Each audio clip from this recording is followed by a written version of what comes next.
Topic पे cover करने वाले हैं। आज का जो हमारा टॉपिक है, एक है हमारा कैपिटल मैनेज और या बोल सकते हैं हम रिस्क मैनेजमेंट। ठीक है ना, रिस्क मैनेजमेंट, रिस्क मैनेज, ये मैनेज ही बोल लो या मैनेजमेंट बोल लो। ठीक है, तो इस पे हम बात करने वाले थे। तो कैपिटल के ब्याह पे मैं एग्जांपल के ब्याह पे आपको सारी चीज़ें बताऊंगा कि हम अपने कैपिटल को ना मैनेज कैसे करें, ट्रेड उसको उसमें ट्रेड लें कैसे।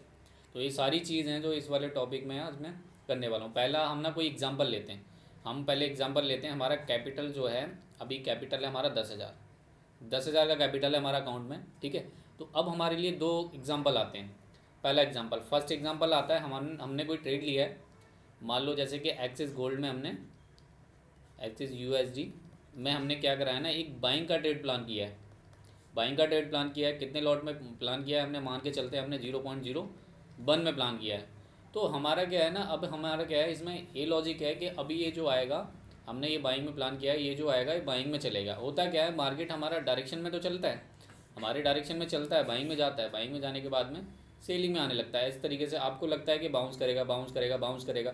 यहाँ पे जो लॉस हो जाता है आपका 5,000 के राउंड आपका लॉस हो जाता है। ठीक है, आपने कट नहीं किया, आपने यहाँ बाय करा है, इस पॉइंट पे बाय करा, आपने कट नहीं किया, 5,000 का लॉस हो गया। अब ये आपका यहाँ पे लॉस हो गया 5,000 का। आप अभी भी वेट कर रहे हो कि आएगा आएगा आएगा, प्राइस ऐसे फिर और नीचे आ रहा है, नीचे आ रहा है, नीचे आ रहा है। अब यहाँ पे आपका लॉस हो रहा है 7,000 का। अब यहाँ पे आके आपकी साइकोलॉजी क्या हो जाएगी, यहाँ पे आके आपकी साइकोलॉजी हो जाएगी कि अब तो कोई दिक्कत नहीं है, अब जा रहा है, जाने दो। तो अब क्या करोगे, आप उसको छोड़ दोगे। प्राइस जो है ना आपका, ये जो प्राइस है आपका 10,000 के लमसम आ जाएगा। जो लॉस है आपका 10,000 के लमसम आ जाएगा, प्राइस भी नीचे गिराएगा।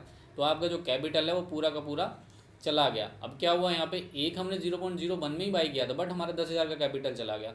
बट यहाँ पे एक और अच्छी चीज़ थी, अगर हम यहाँ पे यहीं पे हम करते मल्टी ट्रेड करते, मल्टी ट्रेड करते तो बढ़िया रहता। मल्टी ट्रेड करते यहाँ पे तो बढ़िया रहता है यहाँ पे। ठीक है ना, तो यहाँ पे हमने बाय किया, बाय करने के बाद में प्राइस नीचे गिरा गिरा गिरा, यहाँ पे लॉस लगा, हमने यहाँ पे भी नहीं कट किया, यहाँ पे भी नहीं कट किया, यहाँ पे भी नहीं कट किया। तो ये वाला जो हो गया हमारा गैम्बलिंग माइंड हो गया। अब रिस्क मैनेज से करते हैं हम, अब रिस्क के हिसाब से करते, तो कैसे करते वो सारी चीज़ें अब हम समझेंगे। ठीक है, तो हमारा पहला एग्जाम्पल हो गया कि हमने एक ही ट्रेड किया और एक ही ट्रेड में हमने 10,000 का पूरा कैपिटल खाली करा लिया, बाइप आउट करा लिया। अब दूसरा एग्जाम्पल था, अब पहला हमने ट्रेड लिया कोई, ठीक है, बाय किया हमने, बाय में किया है। बाय में क्या हुआ ना, पहला ही हमारा, अब हम यहाँ पे रेशो बना लेते हैं। पहले हम यहाँ पे रेशो बना लेते हैं कि हमें ना यहाँ पे जो है ना 1,000 का एसएल लेंगे। ठीक है, 1,000 का हम टारगेट लेंगे। टारगेट और ज़्यादा भी बड़ा कर सकते हैं, कोई दिक्कत नहीं है। अब हमने पहला ट्रेड बनाया, पहले फर्स्ट ट्रेड में क्या होता है, हमने बाय का बनाया और इसमें क्या है ना 1,000 का हमारा एसएल चला गया। ठीक है, पहला ट्रेड क्या हुआ हमारा, एसएल चला गया। अब क्या है ना, हम दूसरा ट्रेड प्लान करते हैं, दूसरा ट्रेड भी हमारा बाइंग का प्लान करते हैं। दूसरा ट्रेड भी हमने बाय का प्लान किया है, बाय में भी हमारा क्या हो जाता है ना 1,000 का एसएल चला जाता है। अब तीसरा ट्रेड हमने प्लान किया, मान लेते हैं हमारा ये तीसरा भी सेल का मान लेते हैं। अब सेल में हमने कोई ट्रेड प्लान किया, अब सेल में क्या होता है ना, ये 1,000 का हमारा ये भी एसएल चला जाता है। फिर हमने प्लान किया चौथा ट्रेड, अब चौथा ट्रेड हम प्लान कर रहे हैं, चौथा ट्रेड हमने प्लान किया, अगर हम एसएल के साथ में जा रहे हैं तो हम चौथा ट्रेड हमने प्लान किया है, यहाँ पे मान लो बाय का प्लान किया है, बाय का प्लान किया और यहाँ पे हमारा एसएल, यहाँ पे जो है हमारा एसएल नहीं जाता है, यहाँ पे क्या होता है ना हमारा टारगेट आ जाता है। टारगेट क्या, पहला हमारा 1,000 का टारगेट था वो हिट हो गया। ठीक है, तो हमें लगा कि मार्केट कुछ इस तरीके से चल रहा है, पहला फर्स्ट टारगेट आया और लगा कि हमें और ऊपर जाएगा, हमने एसएल कर लिया C2C। ठीक है, प्राइस और ऊपर गया, ऊपर जाने के बाद में 2,000 का प्रॉफिट चलने लगा, 2,000 आ गया हमारे में। ठीक है, अब यहाँ पे हमें और लग रहा है कि अभी ये सेकंड टारगेट आया, ये हमारा सेकंड टारगेट, ये हमारा फर्स्ट टारगेट, अभी हमारा थर्ड टारगेट है। थर्ड टारगेट तक मार्केट जा रहा है ऐसे, और यहाँ से मार्केट यहाँ पहुँच गया। ठीक है, अब कितना प्रॉफिट चल रहा है, अब आपके में 3,000 का प्रॉफिट चल रहा है। तो अब यहाँ पे देखेंगे तो हमारे लिए 3,000 का प्रॉफिट हमारे लिए एक लॉट दे गया, एक जो ट्रेड था वो दे गया। बट यहाँ पे हमारे जो एसएल थे ना वो गए हैं, तो यहाँ पे क्या हुआ ना, यहाँ पे हम C2C आ गए दोबारा, जो हमारा 10,000 का कैपिटल था वो दोबारा हमारा 10,000 का आ चुका है। तो यहाँ पे ये पता चल रहा है कि हम मल्टी ट्रेड करेंगे तो हमारे लिए ठीक है। अगर हम एक ही ट्रेड में एसएल ले लेंगे तो वहाँ पे हम मल्टी ट्रेड नहीं कर पाएंगे। यहाँ पे ये है कि आप एक ट्रेड ना लेके गए, वहाँ पे आप मल्टी ट्रेड करो। मल्टी ट्रेड में ये है कि एक में आपका एसएल चला गया, मान लेते हैं एक में आपका एसएल चला गया, दूसरे में चला गया, तीसरे में चला गया। अब चौथा ट्रेड जो होगा आपका हो सकता है 1,000 का देके जाए, 2,000 का देके जाए, इसमें से तो कम होगा ना। अब वहीं पे आ गए आप, अब वहीं पे आके आपने पाँचवा ट्रेड किया, पाँचवा ट्रेड भी आपने बाय का लगाया, बाय का लगाया। अब यहाँ पे क्या है ना, आपने 1,000 रुपये का प्रॉफिट लिया, तो अब ओवरऑल कितना हो गया कैपिटल आपका, 11,000 हो गया। तो यहाँ पे हमेशा ना मल्टी ट्रेड करो, मल्टी ट्रेड ज़्यादा ज़रूरी है। मल्टी ट्रेड मतलब कि अलग अलग ट्रेड करो, एक ही पे आप 10,000 का नुकसान मत ले लो, कैपिटल पूरे कैपिटल पे नुकसान मत ले लो।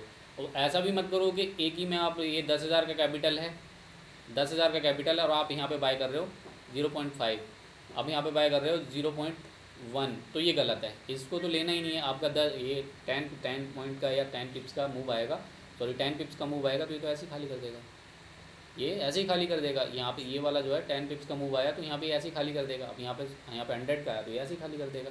तो हमेशा हमेशा क्या करना है, हमेशा कम लॉट साइजिंग रखो और मल्टी ट्रेड करो, ये ध्यान रखना है आपको। तो यहाँ पे हम सिंगल में ना लेके, सिंगल एक ट्रेड में 10,000 का लॉस ना लेके हम क्या करें ना, इसको हम डिवाइड कर दें, 10,000 को इसको डिवाइड कर दें। अब यहाँ पे हमें 10 ट्रेड करने हैं, 10 ट्रेड करने हैं, एक ट्रेड कितने का बनेगा 1000 का, तो 1000 का एसएल रखो, हर ट्रेड में 1000 का एसएल रखो, ठीक है, 1000 का आप टारगेट रखो। इस तरीके से आप ट्रेड करोगे तो आप यहाँ पे मल्टी ट्रेड कर पाओगे। हो सकता है आपके डायरेक्शन में 7, मान लो 7 ट्रेड जो हैं आपके लूजिंग हुए, ठीक है ना, लूज हुए, मतलब कि यहाँ पे आपके 7 ट्रेड जो हैं 7 आपके लॉस में गए। अब जो 2-3 ट्रेड होंगे ना, जो 3 ट्रेड होंगे वो इतने बढ़िया होंगे कि आपका जो लॉस था 7,000 का, वो क्या है ना, ये प्रॉफिट में 10,000 का हो सकता है, 10,000 का प्रॉफिट भी दे जाएँ। तो ये करो हमेशा, ऐसा नहीं कि आप एक ही ट्रेड में ऐसा ले लो, हमेशा वेट करो, हमेशा क्या है ना, अब वेट करो टीपी का, हमेशा वेट करो एसएल का, ठीक है। हाँ, टीपी और एसएल का वेट करो, आपके लगने से कुछ नहीं होता मार्केट में। आपको लग रहा है कि एसएल जाएगा, आपको लग रहा है कि प्रॉफिट चला जाएगा, रिवर्स हो जाएगा, नहीं, हमेशा एसएल डाल लो, टीपी डाल लो, टीपी मत डालो, एसएल तो ज़रूर डालो। एसएल मैंडेटरी है, कभी भी आप एंट्री प्लान कर रहे हो तो एसएल लेके चलो, एसएल के बिना मत चलो, ठीक है ना। हमेशा रुको और हमेशा वेट करो कि हमारा टीपी आए या टारगेट आए, टीपी या एसएल आए, दोनों में से एक चीज़ आ रहा है तो हमारे लिए ठीक रहेगा। तो यही मैं बताना था मेरे को कि हम एक ट्रेड में ना 10,000 का नुकसान लेके हम क्या कर रहे हैं ना, हम मल्टी ट्रेड में नुकसान ले रहे हैं, ठीक है। एक ही ट्रेड में लोगे तो वहाँ पर आपकी साइकोलॉजी ही ख़त्म होगी, ठीक है। अगर आप यहीं पे 10 ट्रेड करते तो हो सकता था आपका 1,000 रुपये का पहले ही प्रॉफिट आ जाता, हो सकता था 3,000 का आपका पहले ही प्रॉफिट आ जाता, हो सकता था 4,000 का आपका प्रॉफिट आ जाता, हो सकता था 5,000 का आपका प्रॉफिट आ जाता, ऐसे प्रॉफिट हो सकते थे। हो सकता था आपका 2,000 का नुकसान हो जाता, तो क्या ओवरऑल तो हम प्रॉफिट में ही थे। तो ये करो ना, ऐसा नहीं कि आप एक में ही प्लान करना है, एक में बिल्कुल मत करो, मल्टी ट्रेड करो हमेशा। मेरे को यही बताना था, ठीक है। एक सिचुएशन ये होती है कि हम एक ही में बाय कर लेते हैं और चलने देते हैं, ऐसा कुछ नहीं है, ठीक है। जब ये देखो, ये भी करा जाता है, जब ये कब करा जाता है, जैसे सपोज़ करो ये हमारा मार्केट का सपोर्ट है, एक काफ़ी अच्छा स्ट्रॉन्ग सपोर्ट है, मान लेते हैं ये हमारा 3,000 का ये सपोर्ट है गोल्ड में, 3,000 का, ठीक है। यहाँ से एकदम बाउंस हुआ था गोल्ड, अभी प्राइस नीचे आ रहा है, धीरे धीरे नीचे आ रहा है, अभी इसी पे आ रहा है, ठीक है, अब इस पे आया, ठीक है। यहाँ से बाउंस दिखा हमारे लिए। जब यहाँ पे प्लान किया जाता है लॉन्ग में 0.01 में, अभी ये प्राइस, अच्छा यहाँ पे ऐसा भी नहीं है कि ये 10,000 का फिर भी नुकसान ले लो, क्योंकि अगर ये ब्रेक कर दिया, इसने ब्रेक कर दिया तो आप सीधा सा है, सिंपल सा लॉजिक है, यहाँ पे ऐसे ले लो, बाहर निकल जाओ। अगर यहाँ से इस लेवल से, सपोर्ट लेवल से ही हमारा कंफर्मेशन के साथ में बाइंग में जा रहा है तो आप लॉन्ग करो ना, इसको काफ़ी अच्छा प्रॉफिट देके जाएगा। ये यहाँ पे लिया जाता है, बस यहाँ फिर भी 10,000 का एक रिस्क नहीं लेंगे, यहाँ पे हो सकता है हम 3,000 का रिस्क लें, क्योंकि ये हमारा ये सपोर्ट लेवल है, ये तो ब्रेक हो गया, हम क्यों रुके पड़े हैं, गलती है हमारी, रुके पड़े हैं। तो इससे बढ़िया है कि हम इसको कट कर दें, निकल जाएँ, बाद में ट्रेड कोई और प्लान करें, नीचे का और कोई लेवल का वेट करें, वो बढ़िया रहेगा, ठीक है। तो आपको कोई सिंगल ट्रेड में पूरे कैपिटल का नहीं लेना है, रिस्क नहीं लेना, तो हमेशा क्या है ना, मल्टी ट्रेड करने हैं, हमेशा मल्टी ट्रेड करने हैं, ये ध्यान रखना। मेरे को ये बताना था, ठीक है। तो आज के लिए बस इतना ही है।